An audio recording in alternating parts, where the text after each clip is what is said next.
Go ahead, DV. I can't hear much of SugarHill, so I'll try my best. Excuse me if I ask the same question twice. I'm going to try to slow down so I can hear you, but it's a little bit of the distortion and the audio is a bit bad. So hopefully you can hear I me can hear well. you. So let me help you out with some of the questions. No, no, Yeah. no, yes, Okay. no. No, I'm just joking. Go ahead. I can hear you. Can you hear me okay though? Yeah, I got you now. Thank you so much.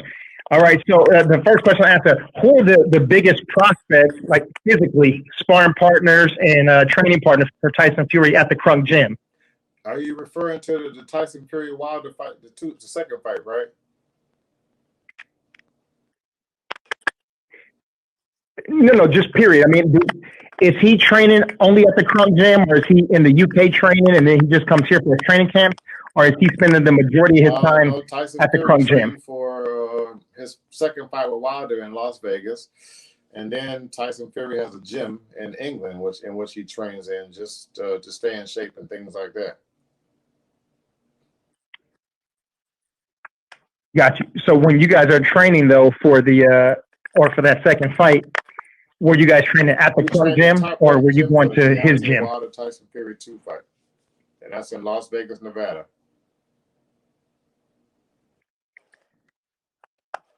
Got it. Okay. But inside of your gym, though, who are the biggest guys there in your gym, though, in terms of like the heavyweights? There's nobody in the Crunk Gym like that. I have a fighter named Opti Divats. He's a Chechen fighter, but he's in Chechnya right now, so he wasn't there at that time. And I have another fighter named Kali the Ice Bear. He's from Iceland, and he's in Iceland. So Tyson hasn't really sparred with anybody from the Crunk Gym as of lately. Got you. And the Chechnyan fighter and the Icelander, what are their records like? I'm such a sad boxing historian because I don't even keep up with these guys' records like that, because I just try to go out there and win, and that's it. So, but I believe Kali he's an undefeated fighter. I think maybe he has, I want to say 7 or 11 fights, and Opti, he has 21 or 22 fights, and he's undefeated as well. I think he has a draw. Okay. And for those guys, are they primarily knockout artists, or are they Opti like has a lot outboxers? of knockouts, maybe like 19, maybe. Yeah, maybe 19. Yeah, maybe 19 knockouts. And Kali, he doesn't have as many knockouts. Like, I think he's got maybe like 50%, maybe 50 or 60% knockout percentage. Okay. So is it safe to say that he will go from 50% knockouts to, I don't know, say a higher percentage, 80 to 90% knockouts? I mean, with your history of what you've done with Tyson Fury, being that he's a boxer and a mover, and turned the guy into a massive knockout artist in such a short time. I would hope so. I like the way you're talking. I wish I could predict things like such as Emmanuel did, but I would have to say that's part of my goals, is to be able to develop these guys to have punching power and proper techniques.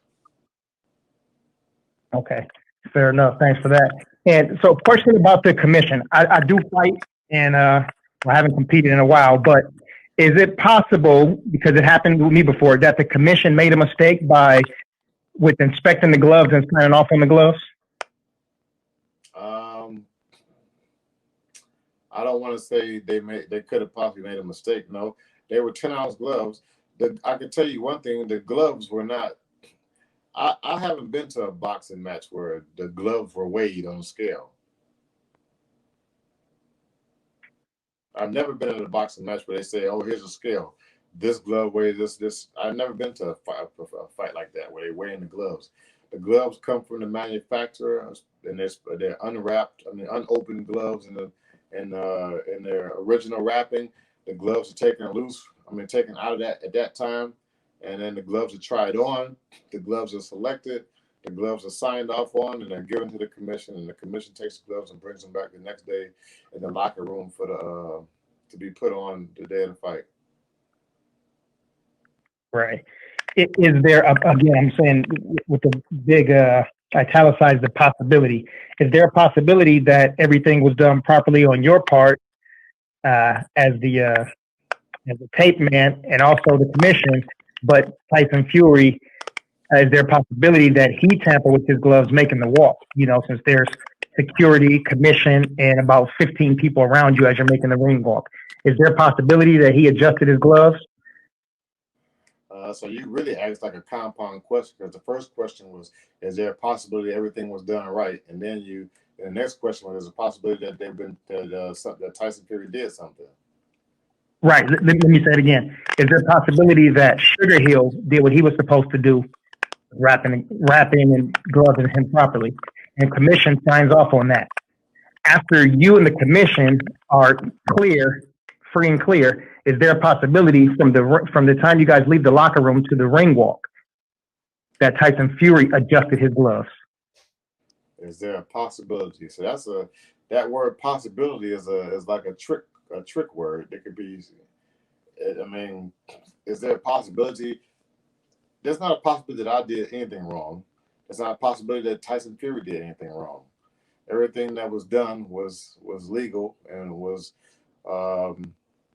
very fair, and then it was observed by the commission, Nevada Commission, and Representative JD's from Deontay Wilder's camp. There's no possibility that something was done wrong. I did it, so it's not a possibility that something was done wrong.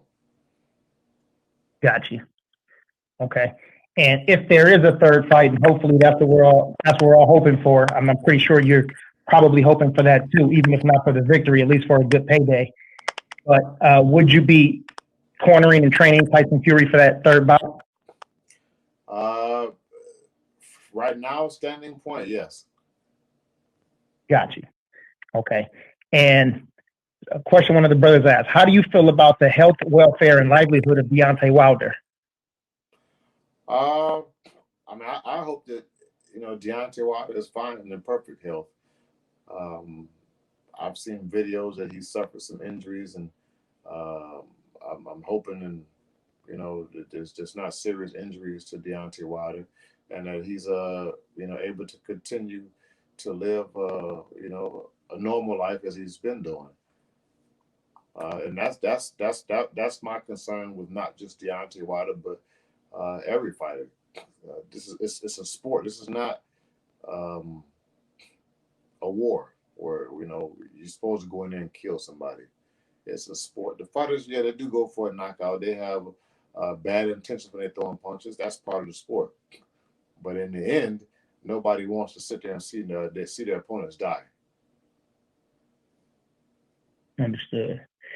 Did the law enforcement and police officer training prep you for interrogations and tough questions?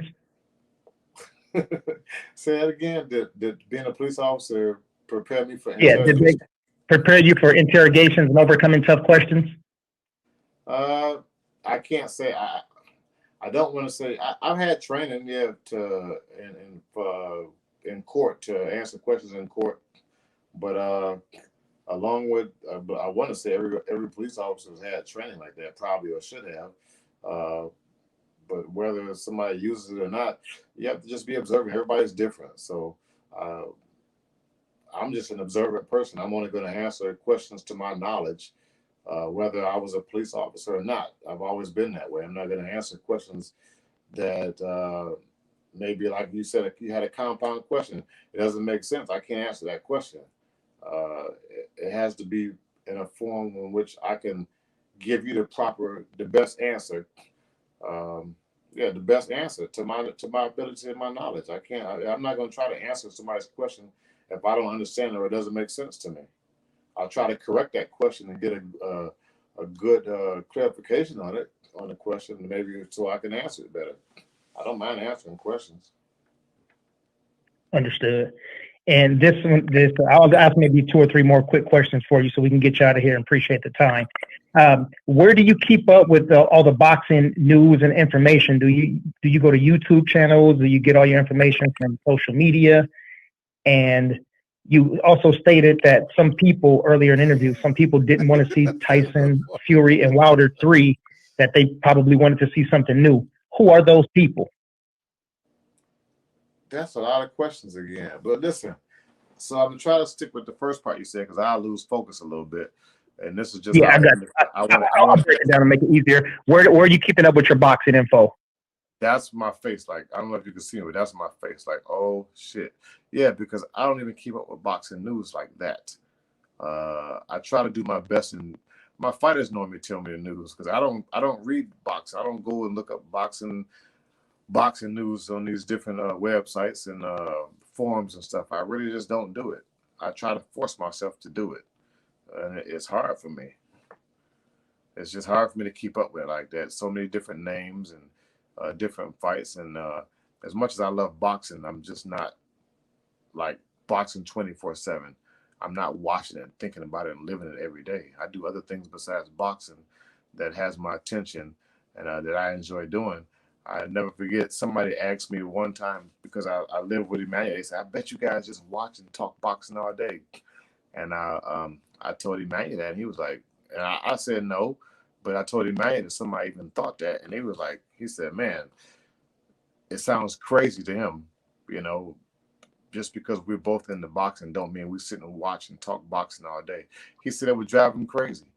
I always try to have some kind of an outlet to get away from boxing so you can come back and enjoy it even more. That's why I tell fighters sometimes take a break sometimes. Mm. When I had amateur fighters, they box and they want to go play another sport, and the parents are like, "No, I just want him to box, and he just wants to." I said, "Let that kid do what he wants to do. Let him do something else different, and they'll be able to come back to it." I wasn't forced into boxing. Mm. As deep as I am in boxing, I wasn't forced into it. I played baseball, football, soccer, basketball. Mm. I rode bikes. I did everything else, and I just come back to boxing because I love it. I wasn't forced into it, and so sometimes so many kids and people are forced into something, and they may like it, but they get forced into it so much where they can't live their own lives that they start hating and don't want to be around it. And I know plenty of fighters like that that's been forced into boxing, and they like it, but they don't want to be around like that because it's almost like they're forced into it. It becomes a job. It just becomes so tedious where they can't get a break. The only thing that people want them to do is study boxing, and study this and study that. I mean, some people can do that, some people can't. And I accept that in everybody because everybody's different. Understood. And the last one, it's not really a question. I guess it's more of a statement, but you could rebuttal this one. But when Reggie called in a little earlier, you guys were having a conversation, and he was asking you to show the gloves. And I guess from our perspective, from us, because all we do is talk boxing from 4 a.m. to 4 a.m. every day. You know, we are definitely about 1,000 boxing nerds. We love combat sports. But anyway, my statement will be showing the gloves would improve perception. It would also show effort and an attempt to show some integrity on the part of Sugar Hill, Tyson Fury, and also the Crunk Gym. So that's why we have to show the gloves. Yeah, and I understand that, but I'm not trying to get into all that because if they show the glove, then okay, show the war. It was a lot of things that came out after that fight, and we're gonna go back and look at everything that happened in that fight because everybody's just talking about these gloves, but there's a lot of other allegations and theories about this fight that we're not even talking about and addressing, and I'm I was a bit sad and it bothers me a little bit, but I understand it's just the way of the world. But all these different allegations, it kind of like takes away from the fight, the victory, all the hard work that was put into this fight and to get those results, it takes away from it. But it also it keeps that fight out there and relevant, as something to being talked about. And I just hate it has to be talked about in a negative way, and everybody's just thinking so much negative because after the fight it was just okay, fair and square, and then after that, then so many people come up with so many different ideas on what happened, during the fight, and after the first fight, nobody said anything. Nobody said anything about the first fight. So now it's like because things didn't go their way, now everybody's dissecting and microscoping everything. To me, and I'm being totally blunt. We're in the barbershop. To me, that's fucked up.